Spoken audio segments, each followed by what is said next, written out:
Alhamdulillah wassalatu wassalamu ala al-mab'uthi rahmatan lil alamin wa ala alihi wa sahbihi ajma'in amma ba'd. Ikhwatal Islam, a'azakumullah, para peserta kajian akidah yang dirahmati Allah. Pada pertama-tama tentu kita senantiasa memuji Allah Subhanahu wa taala dan bersyukur kepadanya atas segala limpah rahmat dan hidayahnya sehingga pada pagi hari ini, kita dapat berkumpul kembali di ruang Zoom dalam program kajian akidah. Salawat dan salam senantiasa tercurahkan kepada junjungan kita Nabiullah Muhammad sallallahu alaihi wasallam beserta keluarga dan para sahabatnya, para pengikutnya yang tetap setia berpegang teguh kepada sunnah-sunnah beliau dan para sahabatnya hingga hari kiamat kelak. Amin ya rabbal alamin. Ikhwatal Islam, azakullah, kita melanjutkan kajian kita dari kitab Al-Qaulul Mufid bi Syarhi Kitab Tauhid, yaitu kitab penjelasan yang ditulis oleh Syekh, penjelasan dari kitab Tauhid yang ditulis oleh Syekh Muhammad bin Shalih Al-Utsaimin, yang mana penjelasan itu dijelaskan dari kitab yang ditulis oleh Syekh Muhammad bin Abdul Wahhab rahimahullahu taala. Kita sampai pembahasan intisari dari pembahasan yang lalu, ya, atau pembahasan yang pekan yang lalu. Intisarinya atau poin-poin yang kita bisa petik dari pelajaran yang ayat-ayat dan hadis-hadis yang kita bacakan, yang sudah kami jelaskan sebagaimana yang disebutkan dalam kitab ini, ya. Poin yang pertama yang kita bisa ambil sebagaimana yang dituliskan oleh Syekh Muhammad bin Abdul Wahhab rahimahullah taala, tafsirul ayat. Ya, tafsirul ayat. Jadi ayat yang sudah kami bacakan, ya, yaitu dalam surah Saba ayat 23, ya. Kalau tidak salah ayat 23 itu yang berisi hatta idza fuzzi'a an qulubihim. Ya, hingga ketika eh, dikosongkan dari hati-hati para malaikat itu rasa takut terhadap Allah Subhanahu wa taala. Artinya ketika Allah Subhanahu wa taala berfirman atau menetapkan satu urusan di langit, maka itu para malaikat pun tersungkur sujud, ya, karena begitu takutnya mereka di hadapan Allah Subhanahu wa taala, ya. Eh, Tafsir ayat ini menunjukkan sebagaimana dijelaskan oleh apa namanya, oleh Syekh Al-Utsaimin dalam kitabnya, menunjukkan bahwasanya malaikat yang kuat, ya, yang jumlahnya banyak, yang lebih kuat daripada manusia dan jin, mereka pun takut kepada Allah. Ya, bahkan ketika Allah berfirman saja menyampaikan sesuatu kepada mereka, mereka pun takut, ya, mereka pun sujud bersungkur di hadapan Allah Subhanahu wa taala. Ya. Artinya ini kan kita membahas masalah tauhid, ya, akidah. Artinya bahwasanya malaikat saja yang kuat, ya, yang jumlahnya banyak, ya, namun toh mereka sangat takut kepada Allah Subhanahu wa taala, ya, sangat takut terhadap Allah Subhanahu. Artinya takut, mereka itu jamaah sekalian, bahwasanya mereka itu takutnya adalah mereka betul-betul memposisikan Allah itu sebagai zat yang mereka ibadahi. Oleh karena itu malaikat itu tidak ada yang apa namanya, yang menyelisihi perintah Allah. Ya, tidak ada malaikat yang melanggar larangan Allah, tidak ada. Semua malaikat itu menjalankan perintah Allah Subhanahu wa taala. Ya, dan malaikat ini adalah hamba-hamba yang mulia. Mereka juga hamba-hamba, ya, makhluk-makhluk Allah Subhanahu wa taala. Mereka juga diperintahkan juga beribadah, menyembah, bertasbih kepada Allah Subhanahu wa taala, memuji Allah Subhanahu wa taala. Ya. Oleh karena itulah tafsiran daripada ayat ini menunjukkan bahwasanya jika malaikat saja yang kuat, yang memiliki posisi yang tinggi di hadapan Allah, kedudukan yang tinggi di hadapan Allah di antara makhluk-makhluk yang lainnya. Malaikat adalah para penghuni langit, sedangkan kita adalah para penghuni bumi. Langit itu lebih tinggi daripada bumi, ya kedudukannya, posisinya. Namun toh mereka adalah orang-orang yang takut kepada Allah, orang-orang yang tidak mau menyelisihi perintah Allah, orang-orang yang menyembah, beribadah hanya kepada Allah. Oleh karena itulah kita sebagai umat manusia mesti juga demikian. Ya, kita mesti juga takut kepada Allah. Mestinya juga kita lebih takut lagi daripada takutnya malaikat kepada Allah. Karena kita manusia ini hamba yang lemah, kita ini jenis manusia, kita bukan jenis malaikat. Jenis manusia ini jenis yang lemah sekali kekuatan kita dibandingkan dengan kekuatan malaikat. Jumlah kita lebih sedikit dengan jumlah malaikat. Ikhwatal Islam, a'azakumullah. Ya, ini yang harus kita ketahui bersama. Ya, yang berikutnya tafsiran ayat ini adalah janganlah kita ya menyembah malaikat, itu maksudnya. Meskipun malaikat adalah bukan orang-orang ya. Meskipun malaikat adalah hamba-hamba Allah yang taat beribadah kepada Allah, ya yang mengagungkan Allah, yang makhluk-makhluk yang takut kepada Allah Subhanahu wa taala, namun toh kita tidak boleh meminta bantuan kepada malaikat. Tidak boleh kita menyeru atau berdoa kepada malaikat. Tidak boleh kita mengadukan segala problem-problem kita kepada malaikat. Itu tidak boleh, itu syirik itu.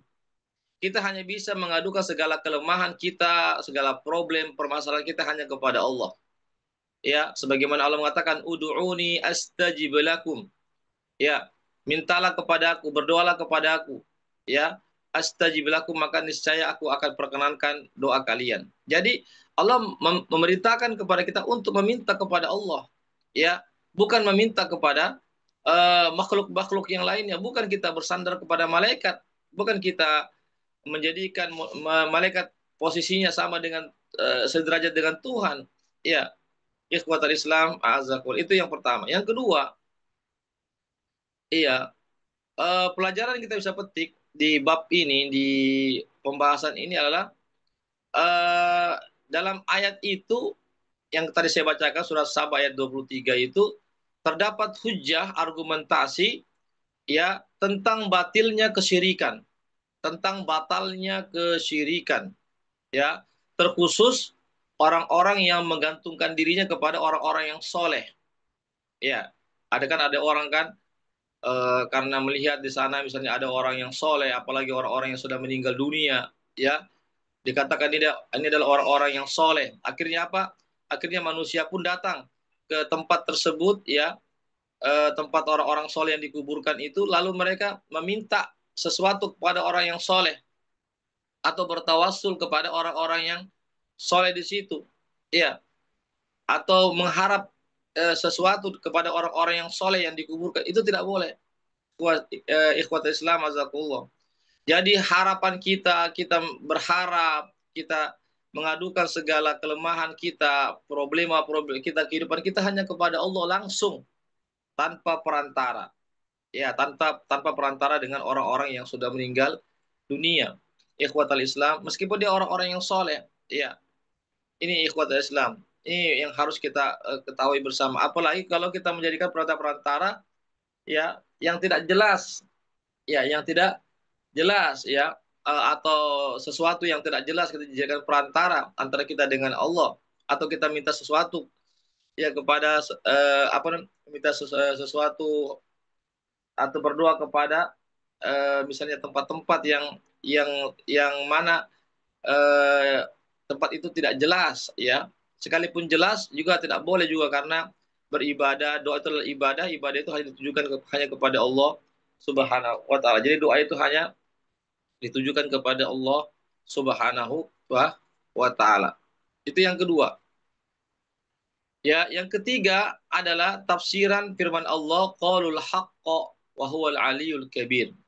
Ya, di sini para malaikat mengatakan ya bahwasanya Allah itu menyampaikan yang hak, Ya, tidak ada firman Allah yang tidak hak. Ya, tidak ada firman Allah, tidak ada berita-berita dari Allah, perkataan Allah yang tidak hak, semuanya benar. Ya, semuanya adalah benar. Ya, huwal aliyul kabir, dan dialah Allah yang maha tinggi lagi maha agung. Ya, yaitu Allah maha tinggi, tinggi apanya zatnya Allah tinggi, ya karena Allah berada di ketinggian, posisi Allah berada di atas arasnya yang paling tinggi. Yang kedua, Allah memiliki ketinggian sifat, ya, kemuliaan sifat, keagungan sifat, sifat dan perbuatan-perbuatan Allah Subhanahu wa taala. Kemudian Allah itu maha besar, maha agung. Maksudnya Allah Subhanahu wa taala maha berkuasa atas segala-galanya. Tidak ada yang bisa mengalahkan, tidak ada yang bisa membatalkan hukum Allah, kekuasaan Allah, kepemilikan dan pengaturan Allah Subhanahu wa taala. Itu yang ketiga. Yang keempat, poin yang keempat adalah ya sebab malaikat menanyakan hal tersebut kepada Jibril. Ya, sebabnya adalah karena mereka takut kepada Allah, ya jangan sampai mereka diberikan beban yang mana mereka tidak sanggup untuk menjalankan beban tersebut. Ya, berupa perintah-perintah ataupun hal-hal yang mesti mereka pikul atau emban. Ini jamaah sekalian, sebab kenapa malaikat bertanya kepada Jibril apa yang disampaikan oleh Tuhan kita, ya sebabnya karena mereka takut kepada Allah jika jangan sampai mereka tidak sanggup menjalankan perintah Allah Subhanahu wa taala. Iya, bayangkan ya, malaikat begitu besarnya rasa takut mereka kepada Allah. Iya, jangan sampai mereka tidak sanggup untuk memikul beban-beban yang Allah bebankan kepada mereka atau perintah-perintah yang Allah perintahkan kepada mereka. Sedangkan manusia, nauzubillah min zalik, ya, begitu beraninya kepada Allah, begitu beraninya manusia melanggar larangan Allah, begitu beraninya manusia tidak menjalankan perintah-perintah Allah Subhanahu wa taala, tidak ada rasa takut. Nauzubillah min zalik. Yang kelima, ya, malaikat Jibril menjawab pertanyaan malaikat dengan mengatakan qalal haq, Allah ya menyampaikan kebenaran. Ya, Allah menyampaikan kebenaran. Ikhwatal Islam, azakumullah, ini menunjukkan bahwasanya Allah Subhanahu wa taala tidak pernah menyampaikan kebohongan. Allah tidak pernah menyampaikan ya berita-berita yang tidak benar. Semua perkataan Allah benar, berita-berita Allah, perintah Allah semua benar. Tidak ada yang eh, tidak benar. Karena Allah adalah hak, karena Allah adalah yang benar, satu-satunya Tuhan yang benar, yang hak, maka mesti juga perintah-perintahnya benar, larangan-larangannya Allah juga benar semuanya, ya. Begitu juga berita-berita yang Allah sampaikan, berita yang telah lalu, apatah lagi yang akan datang yang sedang terjadi adalah benar adanya. Ya, kemudian yang ketujuh, yang keenam, disebutkan bahwasanya yang pertama kali mengangkat kepalanya adalah Jibril alaihissalam. Jadi yang pertama kali setelah malaikat itu tersungkur, ya, mendengarkan firman Allah Subhanahu wa taala yang disampaikan kepada mereka, mereka pun duduk, bahkan disebutkan mereka pingsan sejenak lalu mereka bangun, lalu mereka pun sujud, ya, di hadapan Allah Subhanahu wa taala. Maka yang pertama kali mengangkat kepalanya daripada sujud adalah malaikat Jibril alaihi salam. Ini menunjukkan bahwasanya malaikat Jibril memiliki kedudukan yang sangat tinggi di hadapan Allah Subhanahu wa taala di antara para malaikat-malaikat yang ada. Kemudian yang ketujuh, bahwasanya ya eh, ya malaikat Jibril pun menyampaikan, ya, eh, menyampaikan kepada para malaikat, ya, pada penduduk bumi seluruhnya, ya, sebagaimana yang sudah kami terangkan pada pekan yang lalu, itu langit itu ada 7 lapis langit, ya, setuju lapis langit itu semua dipenuhi dengan para malaikat yang tinggal di langit-langit tersebut. Mereka semuanya bertanya kepada Jibril, ya apa yang dikatakan, disampaikan oleh Tuhan kita, ya. Maka Jibril pun menjawab pertanyaan mereka, bahwasanya yang disampaikan adalah yang hak, ya, berita-berita yang hak, ya, perintah-perintah, perkara-perkara yang hak atau yang benar. Kemudian yang kedelapan, bahwasanya ketika bahwasanya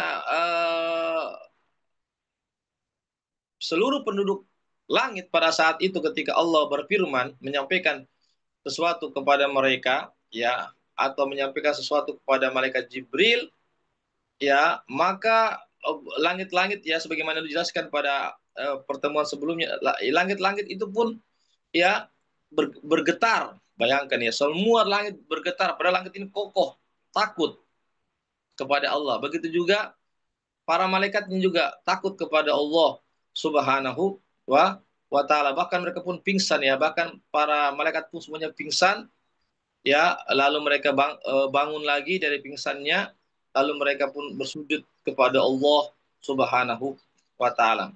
Ikhwatal Islam, a'azakumullah. Kemudian yang kesembilan,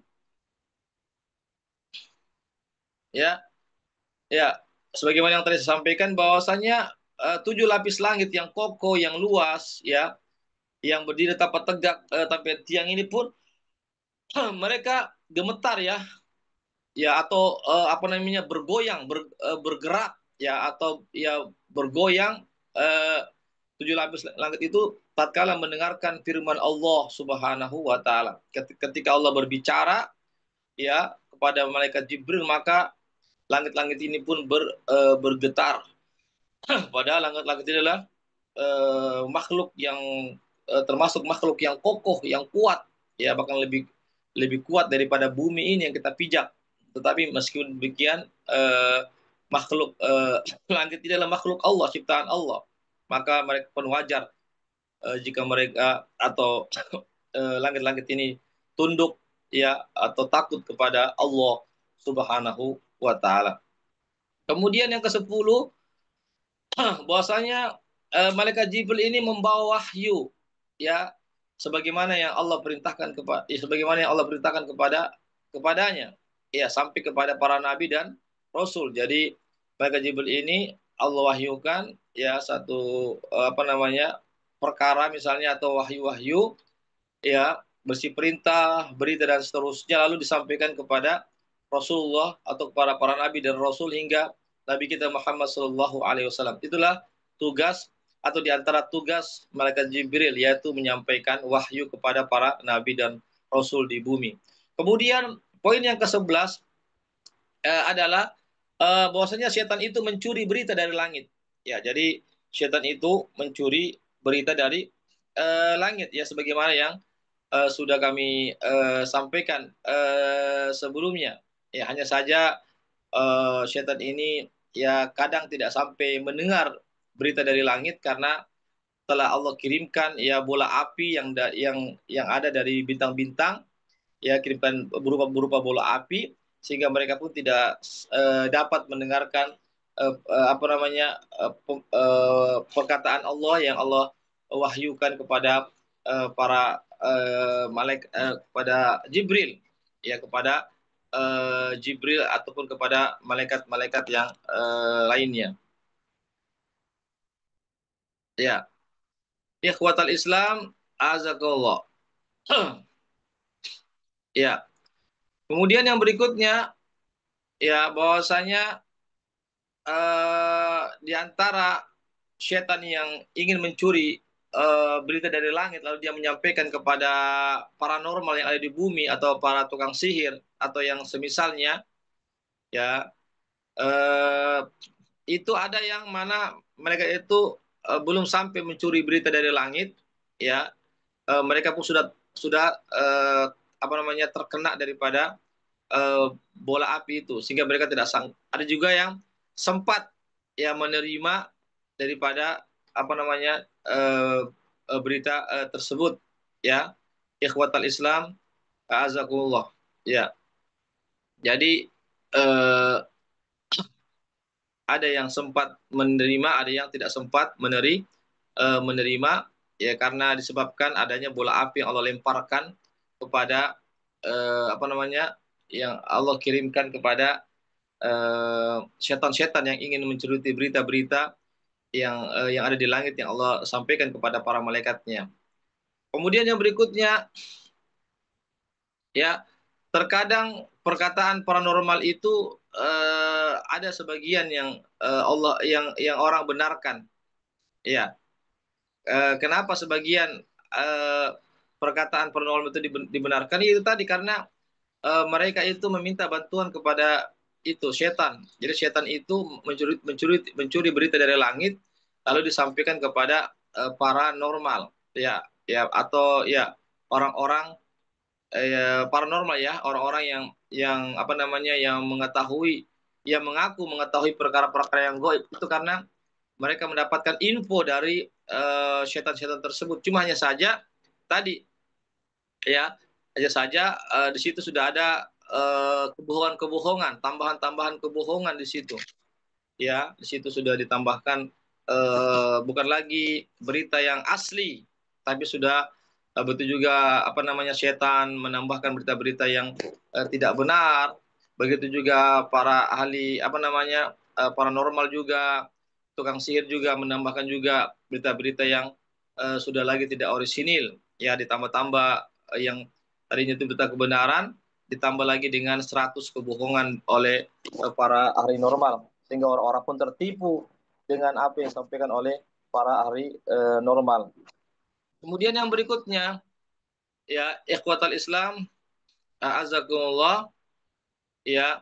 Jadi manusia itu terkadang tertipu, ya, dengan paranormal itu, ya. Memang terkadang juga ada juga yang benar disampaikan, tetapi sekali lagi apa yang disampaikan berupa kebohongan itu jauh lebih banyak daripada kebenaran yang disampaikan oleh para ahli normal. Karena tadi, ya, karena setan yang menyampaikan itu juga adalah penyampaian yang belum valid, belum tentu valid, ya, belum tentu benar, karena sebelum mereka menerima sudah kena daripada, sebelum mereka mencuri berita dari langit, mereka sudah kena daripada bola api itu, meskipun ada yang berhasil menerimanya, ya, atau mendengar berita dari langit itu, meskipun dia belum terkena atau tidak sempat terkena daripada bola api. Tapi sekali lagi, ketika sudah sampai ke bumi, itu berita yang dari langit sudah ditambah-tambah, ya, sehingga kebohongannya lebih banyak. Bahkan dikatakan dalam hadis itu sudah para normal itu sudah menambahkan 100 kebohongan. Iya, artinya satu kebenaran tapi ada 100 kebohongan yang ditambah-tambahkan. Ikhwatal Islam, azakumullah. Kemudian yang berikutnya yang kita bisa petik daripada pembahasan ini, bahwasanya kita harus sebagai uh, apa namanya, pengikut ahli sunnah wal jamaah, kita harus menetapkan bahwasanya Allah itu memiliki sifat, di antaranya sifat berbicara, al-kalam. Jadi Allah itu berbicara, ya, Allah berbicara dengan makhluknya, Allah berbicara dengan Nabi Musa, Allah juga pernah berbicara dengan Nabi kita Muhammad SAW di Sidratul Muntaha pada peristiwa Isra Mi'raj. Jadi Allah itu berbicara, cumanya saja pembicaraan Allah, ya, suara Allah tentu berbeda dengan suara manusia. Ya, ya, pembicaraan Allah, ya, sangat berbeda dengan alat bicara Allah, juga berbeda dengan alat bicara manusia. Laisa kamitslihi syai' wa huwa samiul basir. Allah itu tidak sama sedikit pun dengan makhluknya. Ya, artinya tidak sama sedikit pun dengan makhluknya. Dengan manusia tidak sama, dengan hewan, dengan malaikat, dengan jin, dengan benda-benda yang lain atau makhluk-makhluk yang lain, Allah tidak sama sedikit pun. Namun ingat, bukan kita menafikan saja ketidaksamaan Allah dengan makhluk, tapi kita harus menetapkan juga itu bahwa Samiul Basir. Allah itu maha mendengar lah, lagi maha melihat. Iya, jadi Allah itu bukanlah zat yang tidak bisa berbuat apa-apa. Iya, tapi Allah itu memiliki sifat pendengaran. Artinya Allah mendengar segala-galanya. Ucapan-ucapan Allah dengar, ucapan manusia, bahkan hewan-hewan pun. Iya, Allah mendengarkan tasbih-tasbih hewan. Iya, tahmid-tahmid daripada hewan. Allah mendengarkan segala-galanya. Allah juga maha melihat juga segala-galanya. Sekecil apapun manusia atau makhluk yang berada di manapun, ya, di posisi manapun, Allah maha melihat. Ya, Allah Maha mendengar meskipun belum kita ucapkan, masih dalam hati. Allah maha mendengar apa yang terbetik dalam hati-hati kita. Jadi itu berarti Allah itu maha mendengar, manusia maha mendengar. Allah maha melihat, manusia juga maha melihat, hewan juga maha melihat. Ya, malaikat juga melihat juga, manusia juga melihat, hewan juga melihat. Tapi pertanyaannya, apakah sama penglihatan Allah dengan penglihatan makhluknya? Ya beda, ya beda. Jadi kita dalam ayat ini Allah berbicara kepada Jibril, ya, Allah berbicara kepada Jibril, ya, dan Jibril juga berbicara, ya. Berarti Allah berbicara, malaikat juga berbicara, Jibril juga berbicara, manusia juga berbicara, ya. Tapi ya tidak sama pembicaraan Allah dengan kita. Tidak sama alat bicara Allah dengan alat bicara kita. Ikhwat Islam azakullah. Jadi kita harus betul-betul menetapkan bahwasanya seluruh Allah, maksudnya Allah itu memiliki sifat-sifat yang harus kita tetapkan sebagaimana yang Allah tetapkan dalam Al-Qur'an sifat-sifatnya. Begitu juga sebagaimana yang Nabi tetapkan sifat-sifatnya dalam hadis-hadis Rasulullah Shallallahu Alaihi Wasallam. Tidak boleh kita menafikan sifat-sifat tersebut. Ya, tidak boleh kita menetapkan sebagian sifat lalu kita menafikan, meniadakan sebagian sifat. Kita harus sebagai pengikut Ahlussunnah wal Jamaah harus kita menetapkan seluruh sifat-sifat yang Allah tetapkan bagi dirinya dan Allah tetap yang ditetapkan oleh Rasulullah SAW, tapi tanpa adanya penyamaan ya atau penyerupaan dengan makhluknya. Yang kedua, tanpa menanyakan bagaimana bentuknya, bagaimana hakikatnya, dari bagaimana asalnya dan seterusnya. Yang ketiga, tanpa kita meniadakan, artinya tidak boleh kita meniadakan sifat-sifat Allah Subhanahu wa ta'ala. Tidak boleh kita meniadakan, menghilangkan sifat-sifat Allah karena Allah tetapkan bagi dirinya. Yang keempat, jangan kita mengubah maknanya ke makna yang lain. Ya, mengubah makna-makna dari sifat-sifat Allah ke makna-makna yang lain. Kita harus menetapkan apa adanya sebagaimana yang ditetapkan oleh Allah dan Rasulnya. Ikhwatal Islam azakullah. Ya, barangkali ini yang bisa kami sampaikan. Ya, apa yang bisa kami sampaikan terkait tentang poin-poin atau apa namanya pelajaran-pelajaran yang kita bisa petik ya dari pembahasan yang sudah kita bahas di pekan yang lalu. Ya, sebelum saya tutup, ada yang bertanya silakan.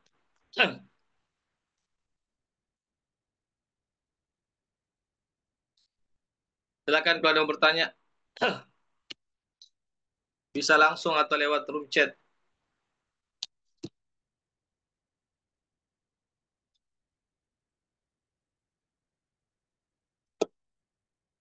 Baik, kalau tidak ada, kita cukupkan sampai di sini. Mudah-mudahan ada manfaatnya bagi kita semuanya, bisa kita amalkan.